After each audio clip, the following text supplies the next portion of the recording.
तो दोस्तों आज तारीख हो गई है 3 मार्च 2024 की, साथ ही में दिन है रविवार का। तो आइए बिना देर किए फटाफट से जानते हैं आज की ताज़ा खबरें और मुख्य समाचार। तो देखें आज के मुख्य समाचार की पहली बड़ी खबर, पेटीएम पेमेंट्स बैंक पर लगा 5 करोड़ 49 लाख रुपए का जुर्माना। मनी लॉन्ड्रिंग केस में ये बड़ी कार्रवाई की गई है। वहीं पेटीएम के बिजनेस नेटवर्क पर ऑनलाइन गैम्बलिंग का भी आरोप लगा है। जी हाँ, फाइनेंशियल इंटेलिजेंस यूनिट इंडिया ने पेटीएम पेमेंट्स बैंक लिमिटेड पर 5 करोड़ 49 लाख रुपए का जुर्माना लगाया है। बताया गया है ये बड़ी कार्रवाई मनी लॉन्ड्रिंग नियमों का उल्लंघन करने पर की गई है। साथ ही में ये भी कहा गया है FIU IND ने RBI समेत दूसरी एजेंसियों की एक्शन की समीक्षा करने के बाद ये फैसला लिया है। देखें अगली खबर, शादीशुदा मुस्लिम महिला का लिव इन में रहना हराम है। हाईकोर्ट ने शरीयत का हवाला देकर खारिज की महिला की याचिका। जी हाँ, इलाहाबाद हाईकोर्ट ने हिंदू व्यक्ति के साथ लिव इन रिलेशनशिप में रह रही एक शादीशुदा मुस्लिम महिला को सुरक्षा देने से इनकार करते हुए ये बात कही है कि कानूनी रूप से विवाहित मुस्लिम महिला शरीयत के हिसाब से किसी अन्य पुरुष या हिंदू पुरुष के साथ नहीं रह सकती।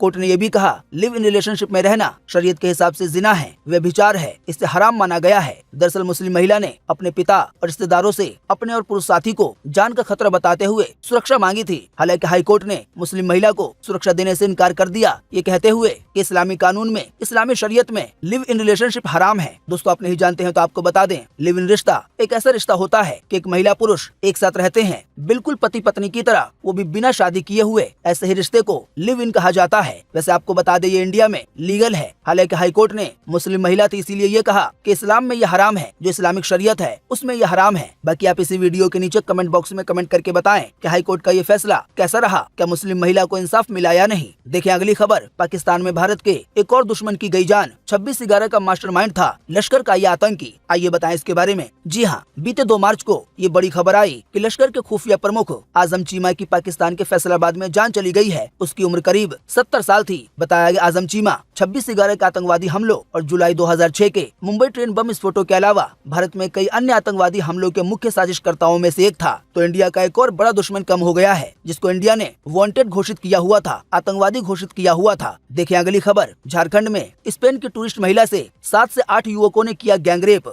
स्पेनिश महिला पति के साथ दुमका में टेंट लगाकर सो रही थी। वहीं गैंगरेप के बाद खुद बाइक चलाकर महिला हॉस्पिटल पहुंची अपना इलाज करवाने के लिए। जी हाँ, अपने देश को शर्मसार करने वाली खबर आई है। बताया गया झारखंड के दुमका में बीते शुक्रवार देर रात स्पेन की महिला से गैंगरेप हुआ है, यानी कि एक ही साथ कई लोगों ने रेप किया है। बताया गया ये वारदात कुर्माहाट इलाके में हुई है। स्पेनिश महिला टूरिस्ट वीजा पर भारत आई थी। महिला की उम्र करीब 30 साल है। महिला दुमका में घूम रही थी। रात होने पर पति के साथ एक खेत में टेंट लगाकर आराम कर रही थी, तभी ये वारदात हुई। अब दोस्तों स्पेन में या अमेरिका में या जो ऐसे देश है वहाँ पर कैंप लगाना बड़ी ही आम बात है। लोग अक्सर जगहों पर टेंट लगाकर आराम से सो जाते हैं और उनको जानवरों के अलावा किसी और से खतरा नहीं होता। लेकिन हमारे इंडिया में ऐसे कई देश है जहाँ पर कुछ इंसान ही जानवर बन जाते हैं। तो फिलहाल जो ताज़ा जानकारी आई है उसके मुताबिक 7 से 8 लोगों ने स्पेनिश महिला के साथ गैंग रेप की वारदात को अंजाम दिया। हालांकि महिला इतनी हिम्मत वाली थी कि वो बाद में खुद ही बाइक चलाकर इलाज करवाने के लिए अस्पताल पहुंची। अब दोस्तों आप ही सोचें, अगर टूरिस्ट के साथ इस तरह की वारदातें होंगी तो कौन आएगा भारत में घूमने के लिए। वहीं अभी हाल ही में ये मामला झारखंड के विधानसभा में उठाया गया तो इसकी छानबीन की जा रही है। कई नेताओं की ओर से भी ये कहा गया है कि ये देश की बड़ी बदनामी हुई है। बाकी दोस्तों आप इस पूरे मामले पे क्या कहना चाहते हैं, इसी वीडियो के नीचे कमेंट बॉक्स में अपनी बात लिखना ना भूलें। हालांकि इसी बीच अच्छी बात यह है कि 4 लोगों को पकड़ लिया गया है। मामले की जांच शुरू कर दी गई है। देखिए अगली खबर, हमास बोला 70 से ज्यादा बंधकों की चली गई है जान। इसी बीच एक बड़ा अपडेट आ रहा है कि जंग के बीच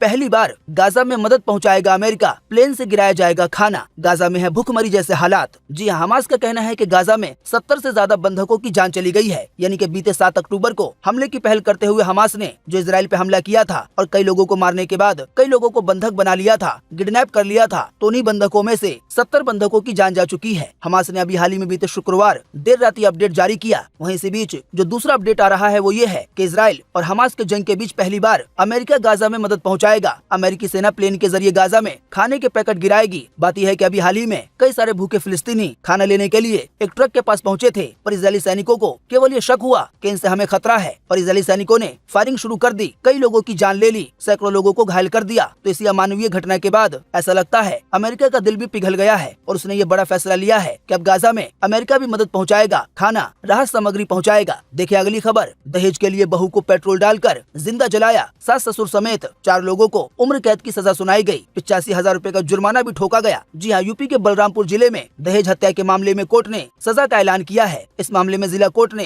एक ही परिवार के 4 लोगों को आजीवन कारावास की सजा सुनाई है, यानी कि उम्र कैद। बताया गया इन सभी लोगों लोगों को बहू पे पेट्रोल डालकर जिंदा जलाने का दोषी पाया गया है। दोषी पाए जाने के बाद ये सजा सुनाई गई है। देखें अगली खबर। फ्री राशन के साथ अब कार्ड धारकों को मिलेगा 10 किलो का कैरी बैग यानी कि थैला बिल्कुल फ्री में। जी हाँ, प्रधानमंत्री गरीब कल्याण अन्न योजना के तहत राशन कार्ड धारकों को अब निःशुल्क यानी कि बिल्कुल फ्री में राशन लेने के लिए कैरी बैग दिया जाएगा यानी कि झोला दिया जाएगा। देश भर के करीब 80 करोड़ गरीब लोगों को राशन तो पहले से ही फ्री मिल रहा है, लेकिन अब 10 किलो वाला थैला यानी कि कैरी बैग भी बिल्कुल फ्री में दिया जाएगा ताकि राशन बिल्कुल आसानी से ले जाया जा सके। तो ये एक अच्छी सुविधा शुरू की गई है लोगों के लिए। देखिए अगली खबर। गौतम गंभीर नहीं लड़ेंगे 2024 का लोकसभा चुनाव। पीएम मोदी और जेपी नड्डा से कही है दिल की बात। जी हाँ, पूर्व दिल्ली से सांसद और पूर्व भारतीय क्रिकेटर गौतम गंभीर ने 2024 का लोकसभा चुनाव नहीं लड़ने की घोषणा कर दी है। अभी हाल ही में बीते शनिवार को उन्होंने ट्वीट करके बताया कि वो आने वाले लोकसभा चुनाव नहीं लड़ेंगे। गौतम गंभीर ने ट्वीट करते हुए पीएम मोदी, गृह मंत्री और जेपी नड्डा को टैग किया, यानी कि ये बात उन तक पहुंचाई। देखिए अगली खबर। झारखंड के धनबाद के मेडिकल कॉलेज में लगी भयंकर आग, नवजात की गई जान। अफरा तफरी के बीच 8 बच्चे लापता हो गए हैं। डायलिसिस सेंटर में शॉर्ट सर्किट की वजह से ये बड़ा हादसा हुआ। देखिए अगली खबर। सोने के दाम में फिर आई गिरावट, हालांकि चांदी हुई है महंगी। आइए बताएं ताजा भाव। जी हाँ, अभी हाल ही में सोने के भाव में 83 रुपए की गिरावट दर्ज की गई है। इस गिरावट के बाद अब 10 ग्राम 24 कैरेट सोना, 24 कैरेट सोना 62,211 रुपए का हो गया है। वहीं अगर बात की जाए चांदी की, तो चांदी के दाम में 426 रुपए की बढ़ोतरी दर्ज की गई है। इस बढ़ोतरी के बाद अब 1 किलो चांदी की कीमत 71,200 रुपए हो गई है। देखिए अगली खबर। सीनियर सिटीजन को हर महीने मिलेंगे 20,000 रुपए। सरकार की इस योजना में आप भी कर सकते हैं निवेश और अपना आने वाला भविष्य, खास करके बुढ़ापे वाला भविष्य सिक्योर कर सकते हैं, सुरक्षित कर सकते हैं। आप नहीं जानते हैं तो आपको बता दें, पोस्ट ऑफिस की एक स्कीम है सीनियर सिटीजन के नाम से। इस वाले स्कीम की सबसे खास बात यह है कि आप इसमें निवेश 1,000 रुपए से ही शुरू कर सकते हैं। आप जितना ज्यादा निवेश करेंगे आपको उतना ही ज्यादा बुढ़ापे में मिलेगा। तो अगर आप इस वाली स्कीम में अच्छे से निवेश करते हैं तो आपको आने वाले बुढ़ापे के समय में हर महीने 20,000 रुपए मिलेंगे और आप किसी के मोहताज नहीं रहेंगे। इस वाली स्कीम में हिस्सा लेने के लिए या अधिक जानकारी जानने के लिए आपको अपने नजदीकी पोस्ट ऑफिस जाना होगा और वहाँ पर जाकर आपको बोलना होगा कि हमें सीनियर सिटीजन स्कीम के बारे में बताएं। देखिए अगली खबर। महीने के पहले दिन महंगा हुआ था कमर्शियल गैस सिलेंडर यानी कि 19 किलो वाला सिलेंडर, लेकिन आने वाले दिनों में घरेलू गैस सिलेंडर भी महंगा हो सकता है। शायद आपको पता होगा 1 मार्च को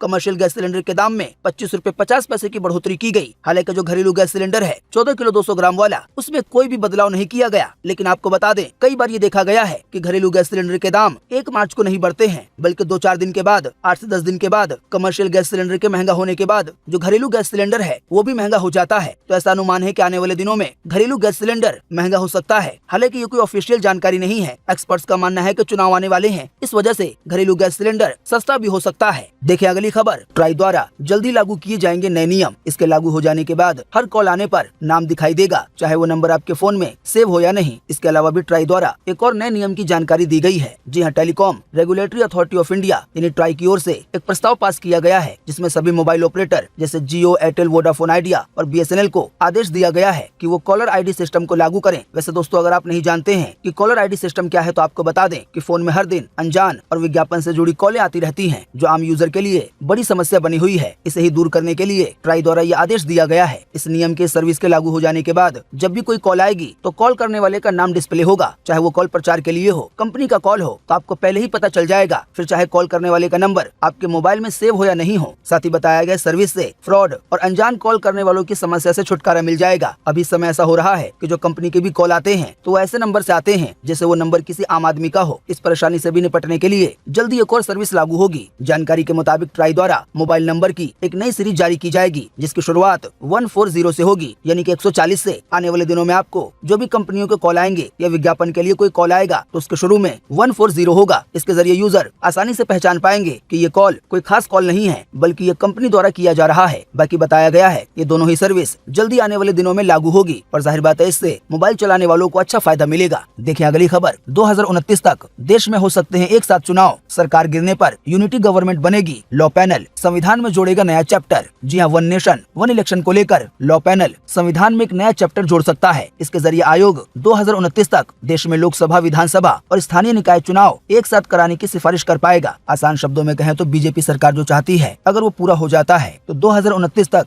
देश में एक साथ चुनाव हो सकते हैं। यानी कि लोकसभा का चुनाव मतलब प्रधानमंत्री का चुनाव और विधानसभा का चुनाव मतलब मुख्यमंत्री का चुनाव पूरे देश में एक साथ होगा एक ही दिन। यानी कि आप वोट डालने के लिए निकलेंगे और प्रधानमंत्री का और मुख्यमंत्री का वोट डालकर आ जाएंगे। हालांकि आपको बता दें, इस तरह से चुनाव करवाने पर कई पार्टियां खिलाफ हैं। इसके अलावा बताया गया है इस तरह से चुनाव करवाने के लिए, यानी कि पूरे देश में एक साथ चुनाव करवाने के लिए संविधान के 5 कानूनों को बदलना होगा। तो दोस्तों दोस्तों उम्मीद करते हैं कि आज की इस वीडियो से आपको काफ़ी कुछ जानकारी मिली होगी।